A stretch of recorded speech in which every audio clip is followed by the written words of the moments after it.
On this Friday night, Canada fights back with pinpoint accuracy, revealing exactly which American products will be hit with tariffs. But while Donald Trump is the target, you may have to bear some of the cost. And 3 weeks after Ontario voted for change, it has arrived. Doug Ford takes over, promising to blaze a new trail for the province and potentially for the rest of the country. This is The National.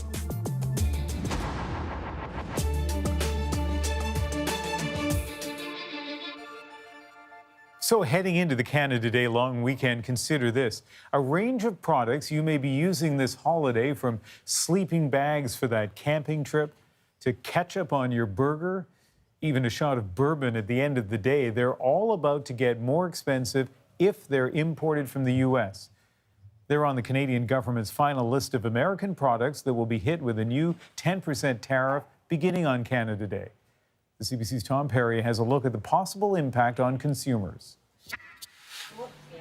On the lengthy list of U.S. goods Canada has targeted for tariffs, U.S.-made kitchen appliances, big-ticket items about to get hit with a 10% levy. In our industry, it's huge. Absolutely.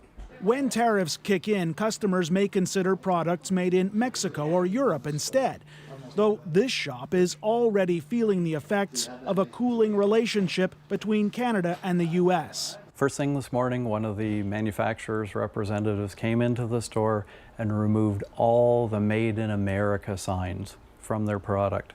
U.S. protectionism already a pressing issue for some shoppers. So we're looking at different brands now, certainly the European brands, higher price point, but I'm just really a little anti-American in what I'm purchasing now. Our trade has been a disaster.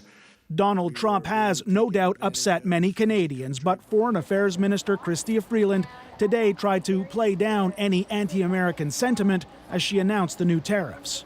I cannot emphasize enough the regret with which we take these countermeasures. We are acting very much in sorrow, not in anger. That said, Freeland calls U.S. tariffs on Canadian steel and aluminum absurd and hurtful.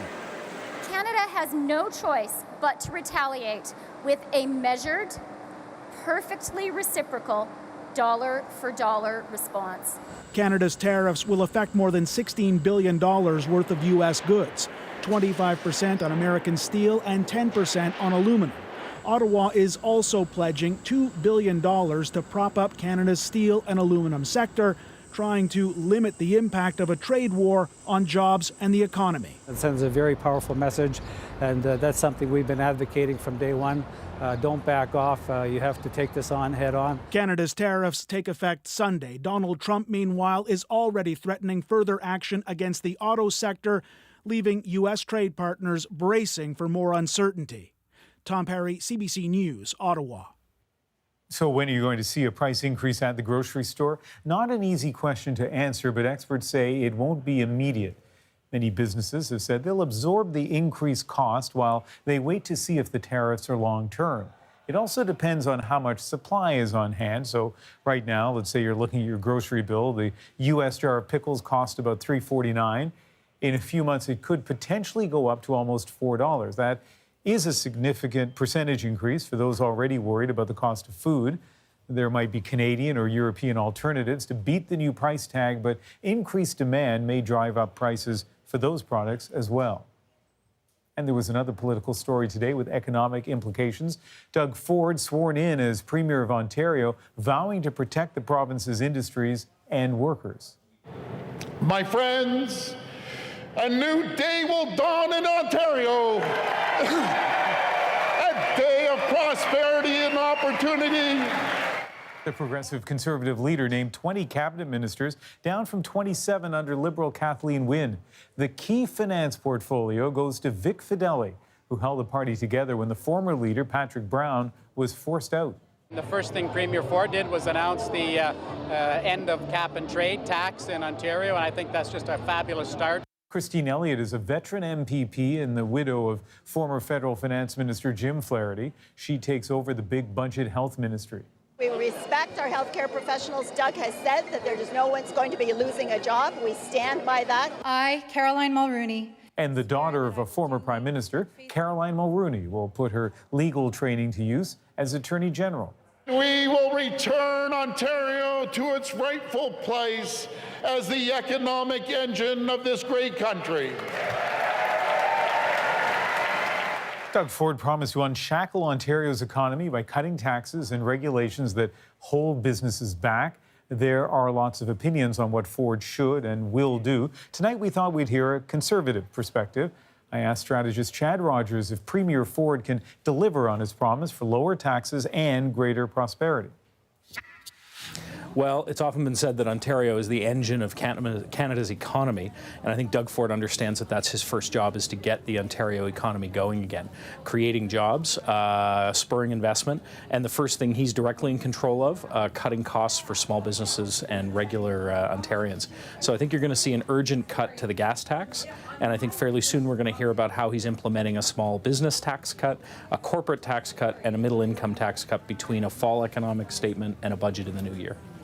So tax cuts is what he promised. It's presumably why a lot of people voted for him. But maybe that's the easy part. Well, what about the connection between those cuts and jump-starting the economy? Well, when you cut the gas taxes and you cut income tax right away, you throw an awful lot of money back into the economy, both that individual Ontarians can spend and that small and medium-sized businesses aren't paying in tax. And he's committed to keep those promises this year. I think that's why we're going to see him bring back the legislature fairly quickly and why he's put so many experienced hands in senior economic portfolios. All right. In terms of the rest of the country now, as people watch this, what impact will Premier Ford have on them? Well, I think when Doug Ford goes to his first Premier's Conference, the carbon tax is going to be a pretty uncomfortable issue around the table, and he's going to have to figure a path away from cap and trade. He's announced that Ontario is departing from that exchange, and he's going to have to come up with a replacement. But in terms of the Ontario economy, he's going to cut taxes right away, which is going to put some creative pressure, some competitive pressure for other premiers around the table. Well, as I said, lots of perspectives. Thanks for yours. Thanks, Ian. And Adrian, of course, we'll be hearing some other views of Ford's economic plan in coming shows. Well, that, and we'll see what impact it has on other provinces. Here's what's ahead on tonight's National. BC confronts the damage from last year's fire season just as the new one begins. Coming to a theater near you, trigger warnings. What are they and why some say they go too far? But first, EU leaders strike a deal on migration, but the differences remain. A stark reminder tonight on why that agreement is needed. Hundreds of African migrants rescued off of Libya's coast by the Coast Guard. Close to 350 of them cutting short their attempt to reach Europe. 100 others did not make it. They drowned after their boat overturned. Exactly why the EU says it doesn't want anyone attempting the perilous crossing. EU officials have reached a shaky agreement to share responsibility for those who survive. And as Margaret Evans tells us, the real challenge will be in implementing it.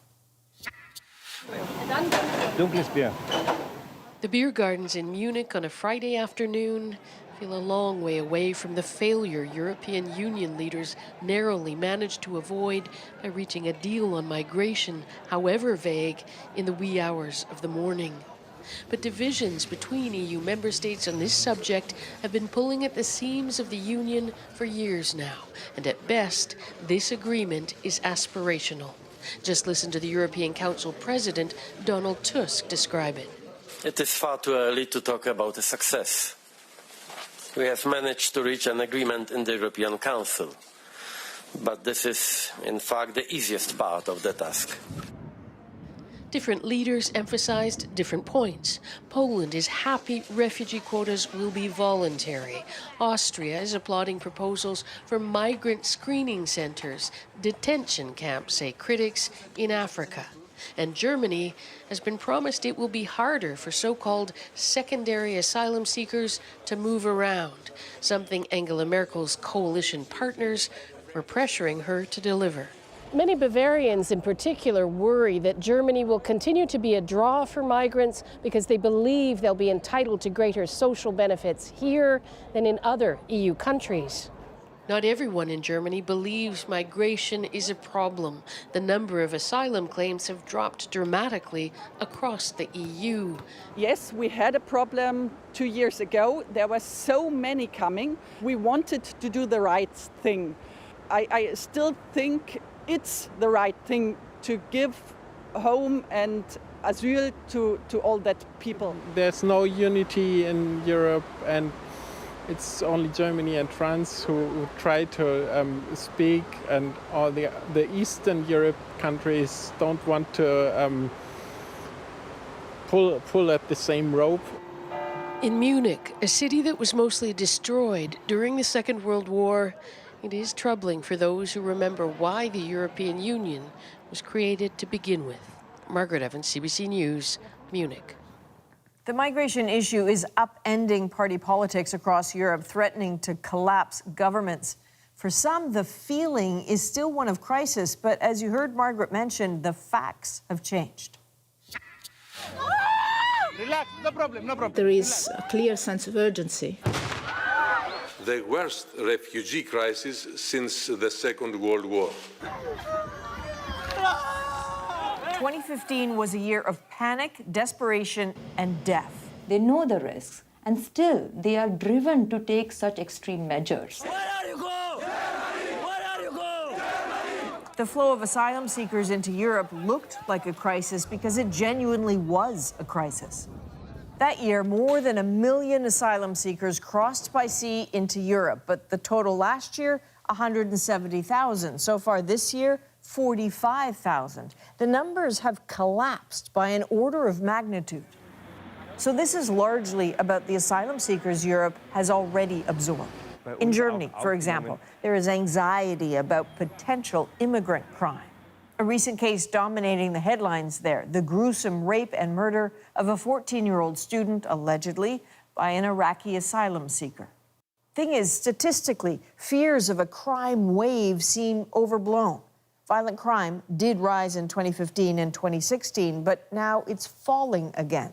In Germany last year, crimes by non-nationals fell by 23%, and crime overall in the country hit its lowest level in 25 years.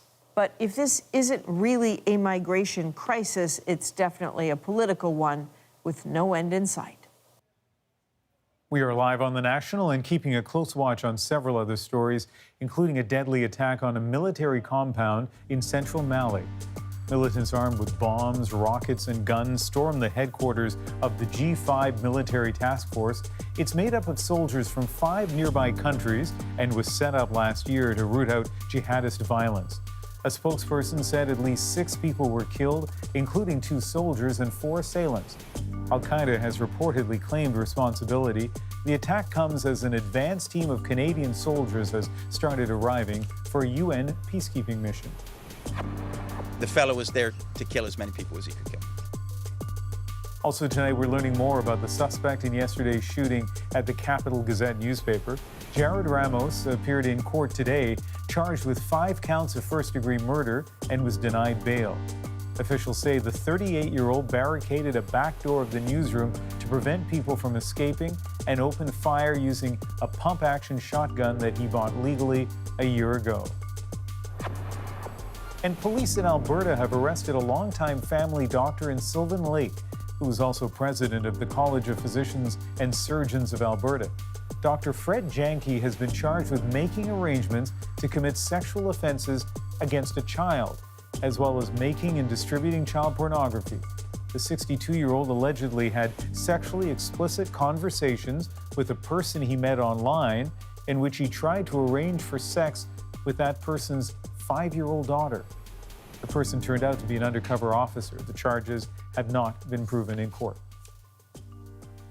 Still ahead on tonight's National, Cree teachings say that identical twins are born with 2 bodies but share a heart. We'll introduce you to young Indigenous brothers trying to make sense of the world through each other. And out of the tragedy, a new sisterhood, how the girlfriends of the Humboldt Broncos are forming an indelible bond. But next, as the 2018 fire season arrives, British Columbia tries to learn from last year's devastating loss. It's forcing us to clear cut it, to log it all, and think about, I guess, the impacts afterward.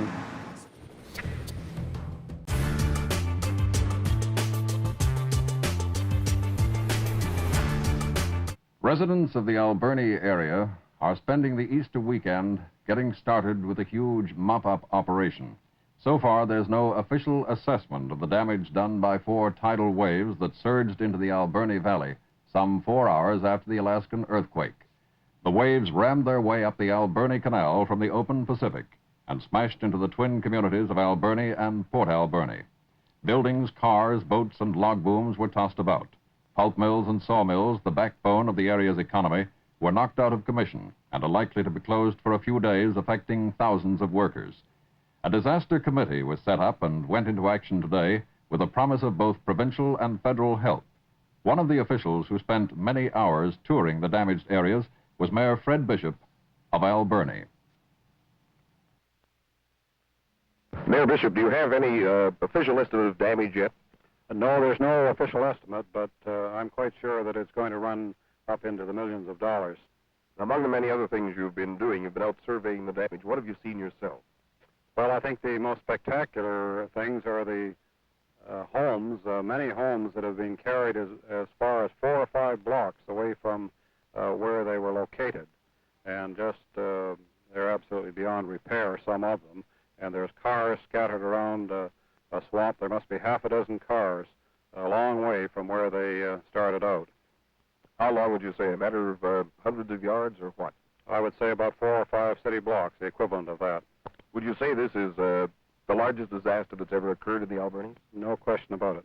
We're, in spite of all the damage that we've had, that it's, we're very, very thankful that there has been no loss of life, and I don't think even any serious injury, and we have much to be grateful for in that respect. Mayor Bishop, is there any health hazard? Well, we've had a very thorough survey by the health authorities, and they have assured me that there is no present danger. It's forest fire season in Western Canada. Here in British Columbia alone, there are already more than 100 active fires, some of them out of control. Last year was a catastrophic one for the province. More than $500 million in damage, the loss of 1 million hectares of timber. The landscape left profoundly changed, and now a small army of people is at work investigating the fallout as big fires become the new normal in a warming climate. Greg Rasmussen explains. Until last year, this was a forest filled with life. Now, it's a barren clear-cut. It's dusty, it's dirty. Everybody goes home at night, they're black, so you end up with your bark being burnt. In some cases, it burns right into the fiber. So is that still usable? This is still usable. But it's a race. As these trees die out and dry, they become worthless. This area, known as a cut block, is about 1,000 hectares. Normally it would be logged in small chunks over 10 or 20 years.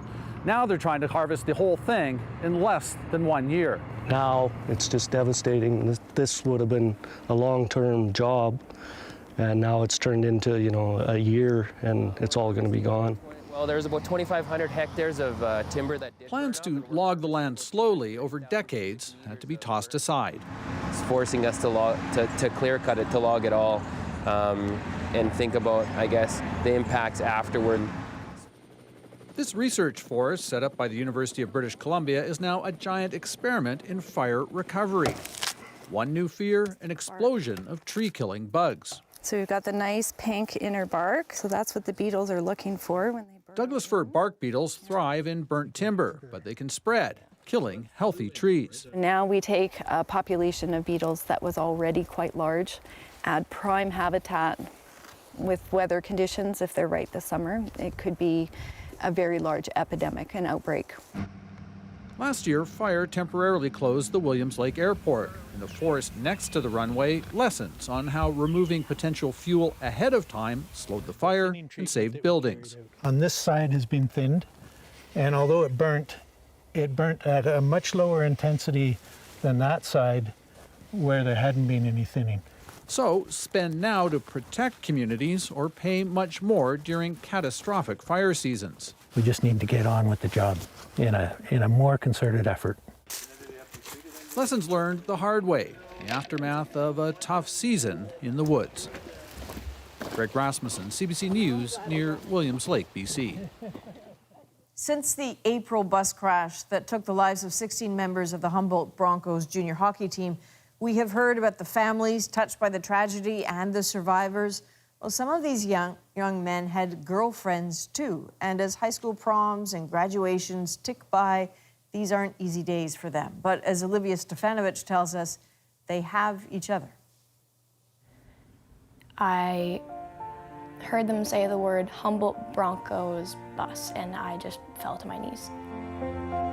Kaylee Fezchuk was halfway across the world in Thailand, having what she thought was one of the best days of her life when she was pulled aside and told her boyfriend was in a collision.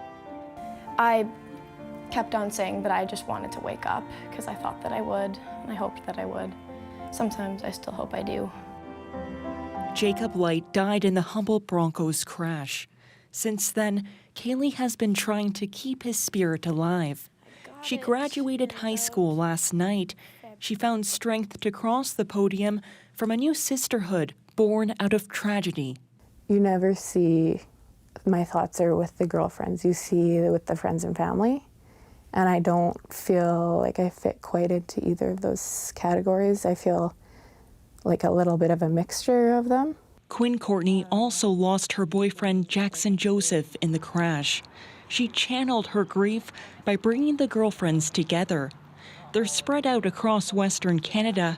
They met for the first time last weekend. They all mean something really special to me. Courtney encouraged the women to make customized jean jackets with the names and jersey numbers of their boyfriends, angel wings for the deceased, and wore them to the arena where the Broncos play.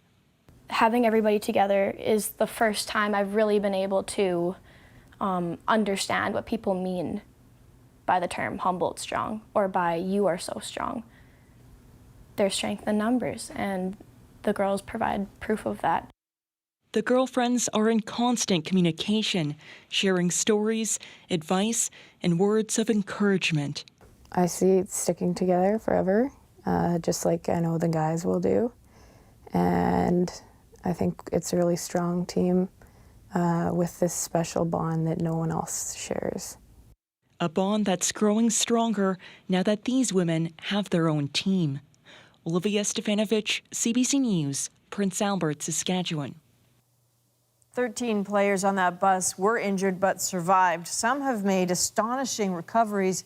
For others, the road has been longer. 18-year-old Lane Matichuk spent a month in a coma, struggling with a brain injury. He still cannot speak. Today, his family released a statement. It said, "We wish we could tell you it's getting easier. The reality is it's not. At this point, we're not sure when Lane will get to leave hospital, but what we can tell you is we believe he gets a little closer every day." Believe is the word we're holding on to these days. Lane's coach talked about this often. He believed the team was not a fifth-place team, but a #1 team. He told the players that they had to believe in order to accomplish something. Today, we believe. Still ahead on tonight's National, the Nanaimo students behind a science project that is out of this world. And is this political correctness at play, the trend in theater triggers, and the controversy about them? I'm not a fan of wanting to tell somebody exactly everything they're about to experience.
Here on The National, we sometimes give you a warning as we introduce a story if the images in it are so graphic they might disturb some viewers.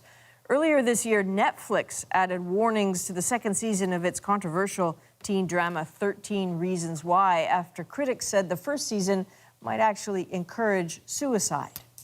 These trigger warnings are now catching on in Canada's theatre scene, but not without debate.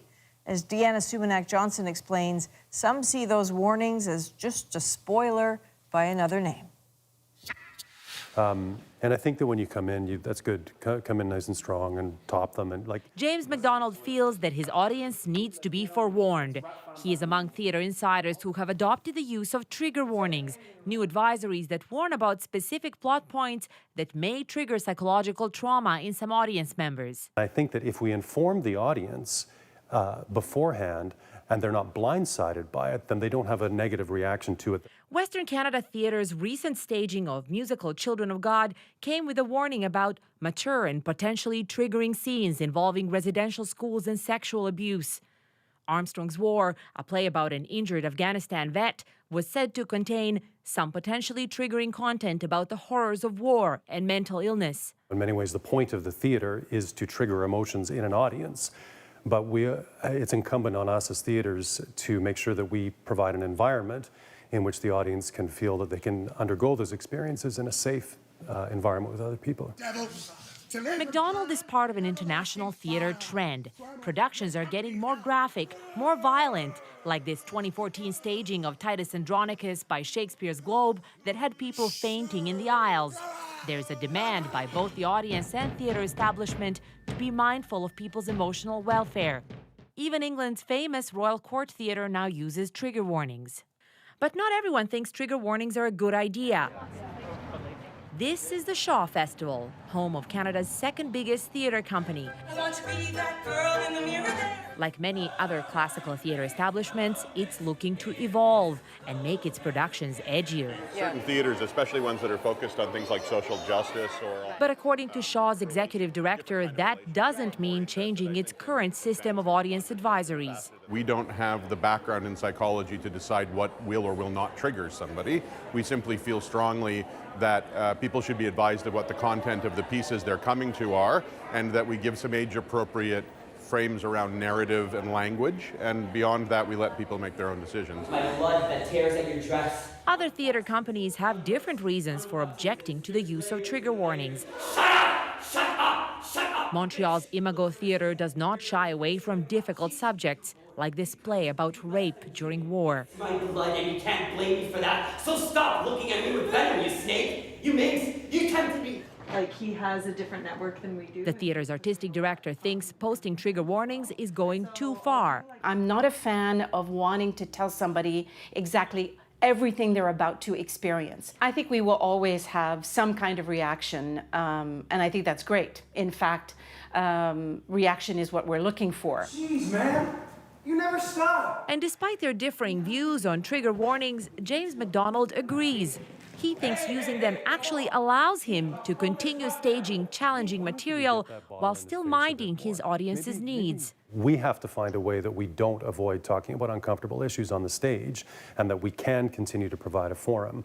But the positive nature of it is that I think that we in the theater have also realized our responsibility in that is not to just present it and then send people out into the night. Thank you. Striking a balance between responsibility towards the audience and the need for theater to elicit emotion, all part of the growing pains of one of the oldest art forms as it adapts to the demands of the modern age.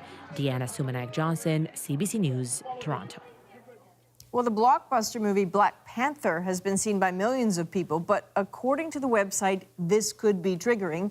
You should think twice about going if there's a chance you'll be triggered by trauma you've suffered from the death of a parent, racism, the abandonment of a child, or car accidents.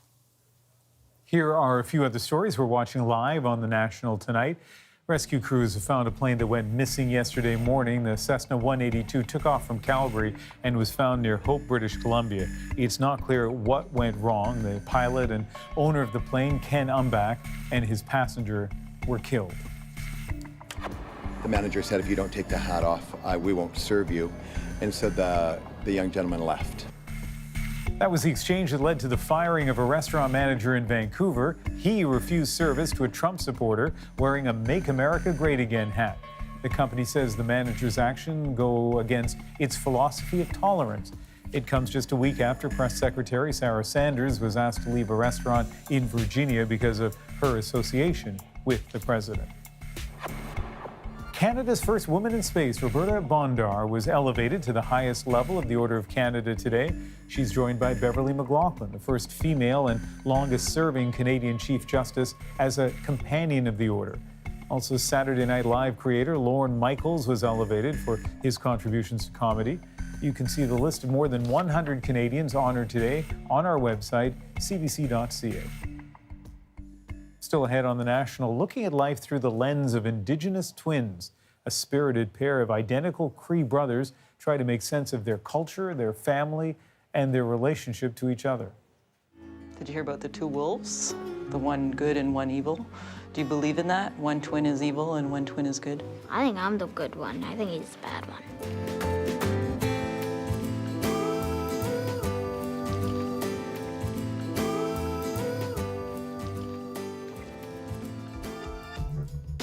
And keep in mind, you can get stories from CBC News journalists all day long, find powerful images on Instagram, exclusive video on Facebook, and tweet us at CBC The National.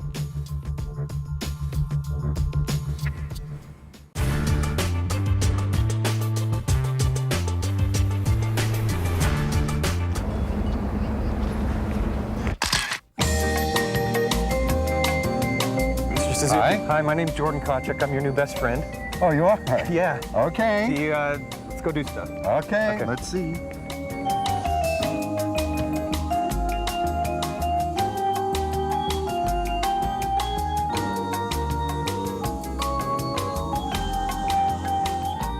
You know, we're running around, working. People are working a lot harder. We have less time to play with our kids. We have less time to do the things we want. Why? Because we seem to feel we've got to get more money in order to buy more stuff. And yet, if you think about it, does stuff make us happier? I think that we've got to really sit down and ask, what is it all about? What are the things that really matter?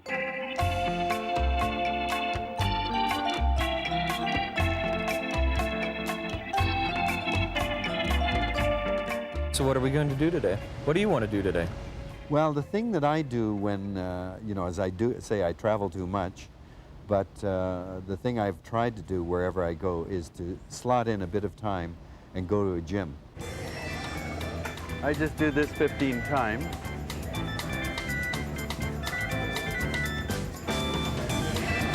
Keep it going. So you're going to start soon? Exercising? Yeah. You live a great life, you're careful with the environment, but is there something you indulge in that makes you feel really guilty? Well, there's got to be something. Do you burn styrofoam for fun? Do you, I don't know. French fries. I have a weakness for French fries. Then why are French fries so bad? Well, they're bad for me. They're bad for me. Do you? Hey, thank you very much. No problem. Yum. Yeah, oh, great. boy. That's No. Oh, awesome. You feel guilty? Yeah. Now, I have to admit, I'm a little intimidated because you're you. You're bigger than me? What do you mean? Well, no, not fight-wise, but you know, like, is he gonna look at the leather in my coat? Is my coffee cup recyclable? You know, do you kind of walk around and just? No, if I did that, of course, I'd be mad all the time, and I'd be a drag. Nobody would want to spend any time with me. No, I think it's very important that we not be so judgmental that we can't meet people, talk to them.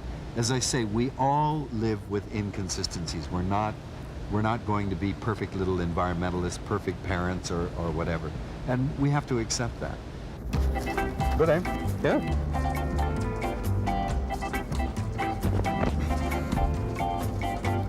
And it sometimes crosses my mind and really bothers me that we are just apes. We are just animals. Shouldn't bother you. I mean, that's the celebration to me. I mean, our chimpanzees are our brothers and sisters. I know, isn't that wild? But that's great. They're our relatives. I guess. Maybe that's why I have such a hairy back. I don't know. Well, you're not as evolved as Asians, of course, so you're hairier like the apes. But, I guess you're right. Ukrainians are very hairy. You gotta see my Uncle Ron. David, thank you for being my new best friend. Did you have a good time? It's been a great time, yeah. Great. It was a pleasure to meet you. I'll see miss you again.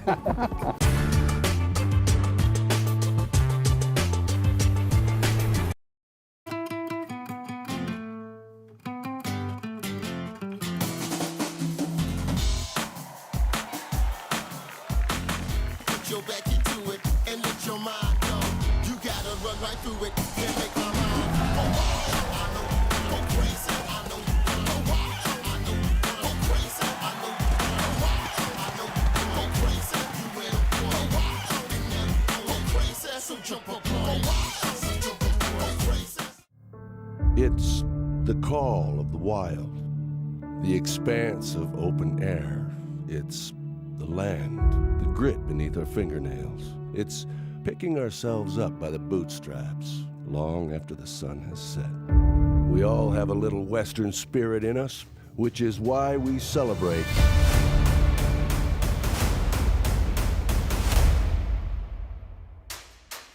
the Calgary Stampede. It doesn't make sense how, like, people could look alike. Actually, it does make sense. No, it doesn't. It does. Oh. In many ways, Tapway Win and Poway Ken are just like any other 10-year-olds. They are very good at having fun, a little precocious, occasionally at each other's throats. 10 is an interesting age, a curious age, and these two have a lot of questions, especially about what it means to be twins in Cree culture. So their mother conjured a plan to help the twins explore their identity. Jules Kustachin is a Cree filmmaker from Attawapiskat First Nation. And tonight we are proud to conclude our month of highlighting Indigenous documentaries with her family's story. This is Nisotewak, 2 bodies, 1 heart. My name is Tapwaywan Nina Nitisi Kasun. I'm from Attawapiskat, Nitochin. My name's Puakin Kusatan Chikazam, and I'm from Attawapiskat. Puakin Nina Nitisi Nikasun, Attawapiskat, Nitochin.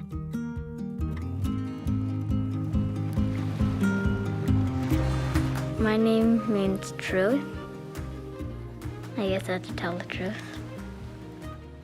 Well, I am Native, of course, and I like hockey. I have 3 brothers. I don't like to put myself out there a lot, so I'm pretty quiet. Puakin means totem, and I don't really know what totem means because I haven't really learned it. My twin brother Puakin is sort of hyper. Actually, really hyper. He likes anything I do. He tries to compete a lot. Being a twin's like, it's fun and bad at the same time. People mix us up a lot. I find that pretty annoying. The best thing of having a twin brother is that you're never lonely, and it's sometimes fun to have company. My favorite friend is probably my other brothers. I remember being in the hospital and Mom was getting her ultrasound. I was sitting outside the bench like this, waiting to see if it was a boy or a girl. I don't remember if it was your mom or your dad that came out, and they looked at me and they're like, it's twins. And I looked at them, and I looked back down.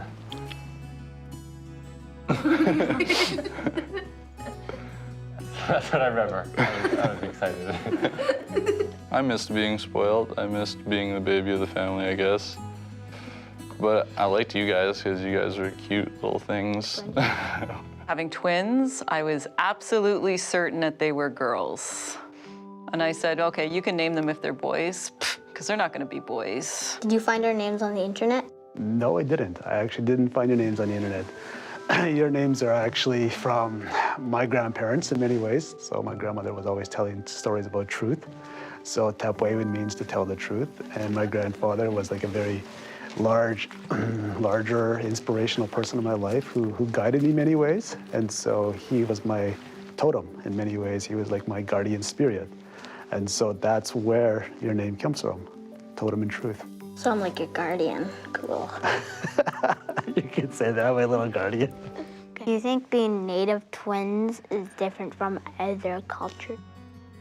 Well, I think every culture probably treats twins differently because each culture has their own religion and beliefs. So I think twins are such like a weird occurrence, I guess, that I think there has to be different stories and pasts for twins in every single culture. I think it'd be, I don't know about any of them, but I think it'd be cool to learn some.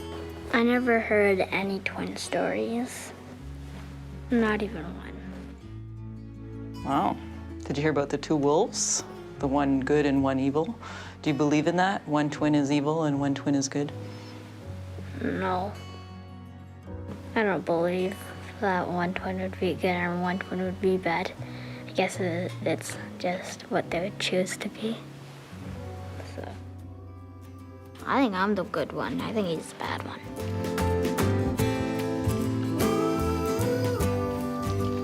What is your responsibilities as older brothers?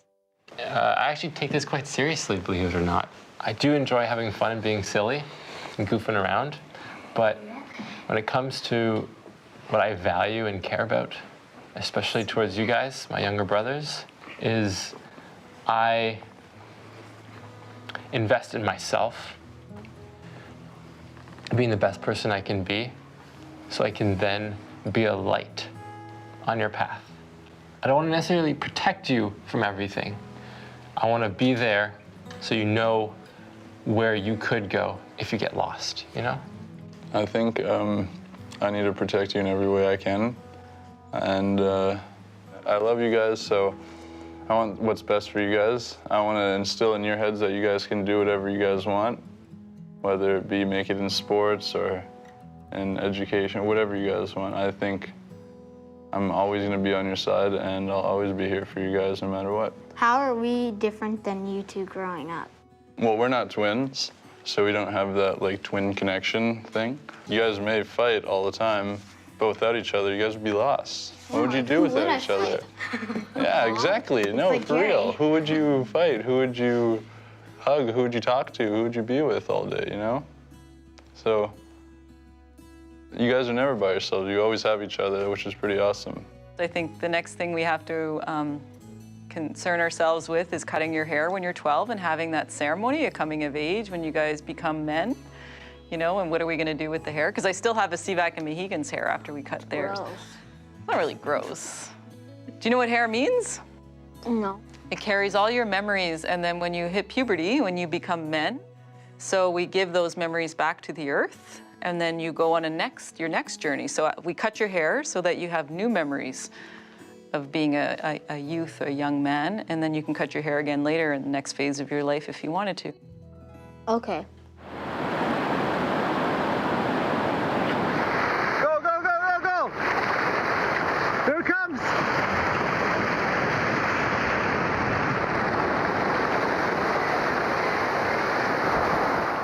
What does two bodies, one heart mean to you? Okay, this is a good one because it's obviously connected to you guys as twins, but I see it in a different way. Where do you guys come from? Where were you guys developed? You guys came from your mom's belly. Two bodies in the belly, right? And one heart, your mom's heart. Oh. Well, we had hearts at But times. you shared the same origins. We had hearts at Same times. heart. What does two bodies, one heart mean to you guys? Two bodies. And there's like heart meaning to like same spirit, so basically. What spirit? Two bodies. What spirit? Well, Mom said a spirit of the heart, so I don't know what she means by that. Do you know what spirit means to yourselves, though? Spirit is a soul. But what is your spirit? What do you think it is? It's you. It's made out of? Sure. Yeah, what is it made out of? Yeah, it was awesome. I like that. Do you think twins have a special connection? I would say yes. I think you come into the world together. It's a very unique situation. It's a special situation. And I think so. Is culture important to twin identity? I think so. I mean, we come from, we're the first people here. You know, this is our land, Turtle Island. So we have like thousands and thousands and thousands of years of stories and traditions and culture. So that, of course, is going to inform you and how you live your lives and how Dad and I parent you. I think there's something special, like Niso Tewak, the way that we understand twins might be a little bit different than other cultures. For us, Niso Tewak means 2 bodies, 1 heart. So it means that you're one person, one spirit, just living in 2 different bodies. So there's a special connection there. I don't know what other cultural teachings there are about twins, but I think it's very special for us as a Cree family that we have a set of twins.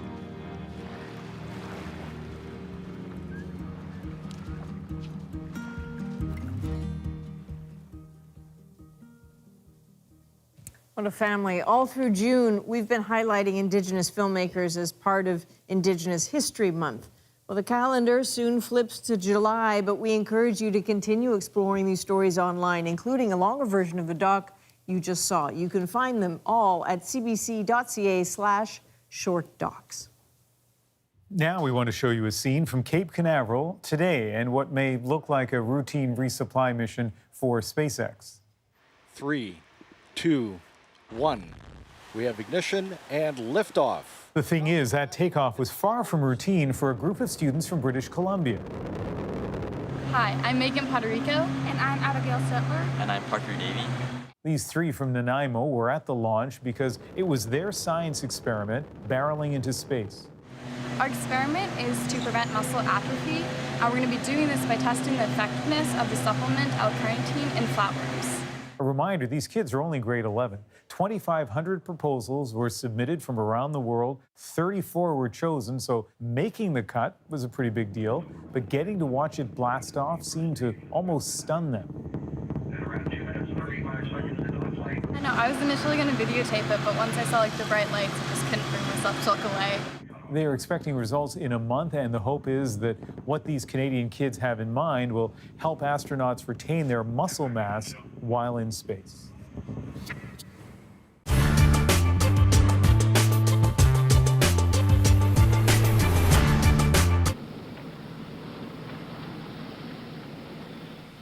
The Calgary Police Test Track in southeast Calgary. This is where police recruits learn the art of pursuit driving, and where reporters like me get to find out what impaired driving means. I did some drinking and some driving under the supervision of the Calgary Police. The test worked like this. First, I drove the skill test track cold sober. Now, on the line, I want my left wheels on this yellow line. Yeah, both left wheels at the same time. Okay. And now my right wheels have to go over this yellow dot easy. here. The right front with the right rear. Okay, hope I hit it. And now through this narrow-looking gate here. Then I did the whole thing in reverse gear. To qualify, a police recruit must drive the course in less than 2 minutes and 15 seconds, with no more than 3 errors. Okay. Yeah, that is a qualifying time. Is it? Yep. Terrific. Then it was inside for a few drinks. The amount was calculated on my height and body weight.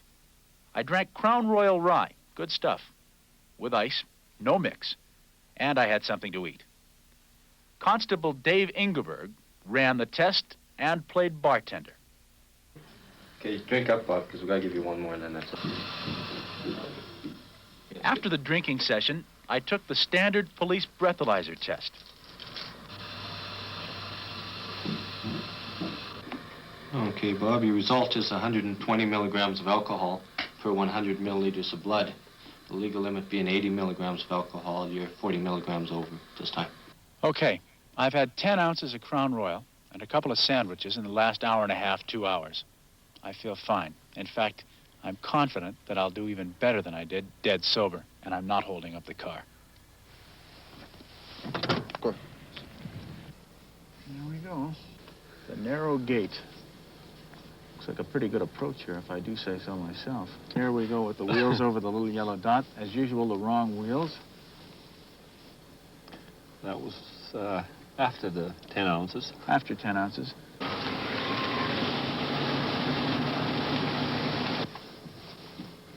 Oh, hit one. Okay, well, make the best we can of it. Okay.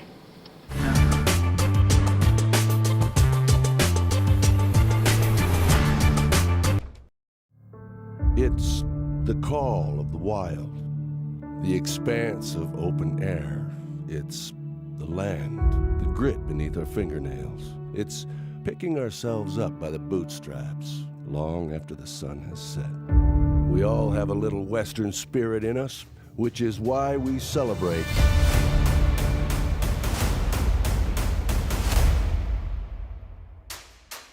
the Calgary Stampede. Good news and bad news. Bad news, Still Standing will not be coming on this summer. Good news, we're coming on in the fall. We've got a slot with the big CBC Tuesday night comedy lineup. It's going to be amazing. Still Standing returns this fall on CBC. We start September 18th.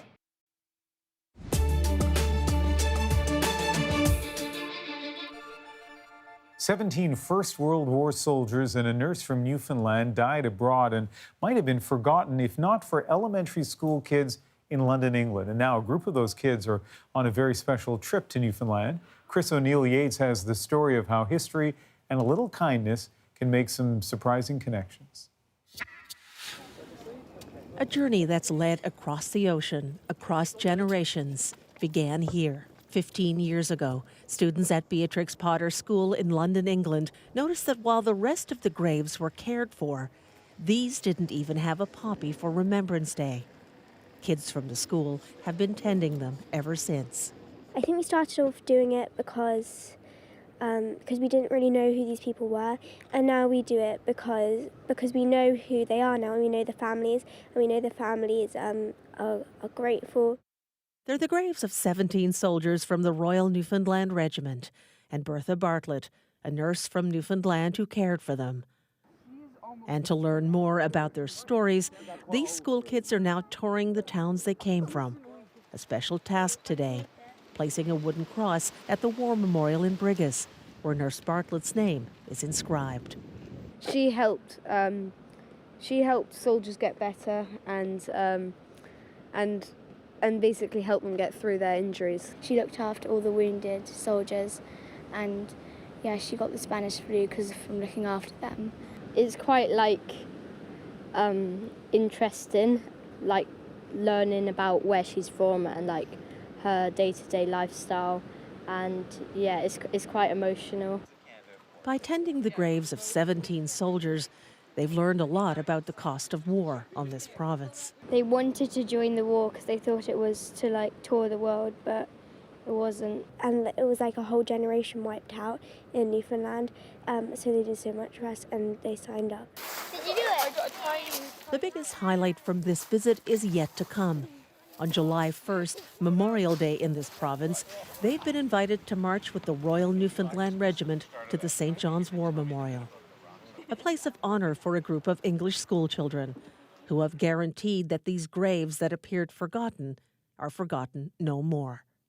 Chris O'Neill Yates, CBC News, Brigus, Newfoundland. Chris mentioned Memorial Day in Newfoundland and Labrador. Keep in mind the Dominion of Newfoundland didn't join Confederation until after the war, and in Newfoundland, July 1st has tragic connotations. It marks the 1916 Battle of Beaumont-Hamel on the first day of the Somme Offensive. Within about 30 minutes, more than 700 Newfoundlanders were killed, 90% of their regiment obliterated. Memorial Day commemorates that sacrifice. Yesterday afternoon, there was some panic in a Toronto subway station when a blind man stumbled onto the tracks, but he wasn't there long because within seconds, strangers came running. Among them, fellow passenger Kyle Buskin, who quickly jumped down to save the man's life, terrified a train was coming. Julie Canelia captured a photo right after the man was lifted to safety, and that picture went viral with people looking for the young heroes to praise them. So CBC News caught up with Kyle and Julie, and together, their tale is our moment of the day. Nobody really knew what to do. We were all sort of panicked. It was sort of like a flight or fight instinct within me. When you got out of the train, you heard like the help me, help, and then that's when I jumped into action. The guy who I'd been sitting beside on the train just jumped right in there, right into the tracks. He couldn't lift him himself, and thankfully 2 other subway riders ended up coming down on the platform and helped lift him out. I just wouldn't be able to live with myself if I didn't help somebody that obviously needed the help and was clearly in need. It's a really surreal feeling to me because what I think I did is not heroic. I think I just did a very human thing and just saving someone that was in trouble. Which is what heroes always say. Julie, the woman who took that photograph, Ian, said that as soon as it happened, someone on the opposite platform, maybe it was a train operator or passenger, ran to the platform, and there is a switch apparently that allows you to turn off the electricity to the tracks, just to make sure that Kyle and the other rescuers, and obviously that man, didn't get electrocuted. I didn't know this, but that switch is apparently accessible to anyone in the event of emergency, and someone had the wherewithal to go right there. So a reminder of a couple of things. One is, not to panic even during an emergency, do something smart like that, but also the heroism is incredible. You spotted this story on social media, and it's because of you that we stayed on it all day. So good on you, Adrienne. Well, I have to say, we always talk, it's the nature of the business. We talk about the tough things, but I think we all know that there are far more good people out there. They just don't always get the airtime. Yeah, and we see that every day as reporters. You see that going around the world to some of the worst places, still many good people. That is The National for this Friday, June 29th. Good night, everyone. Good night.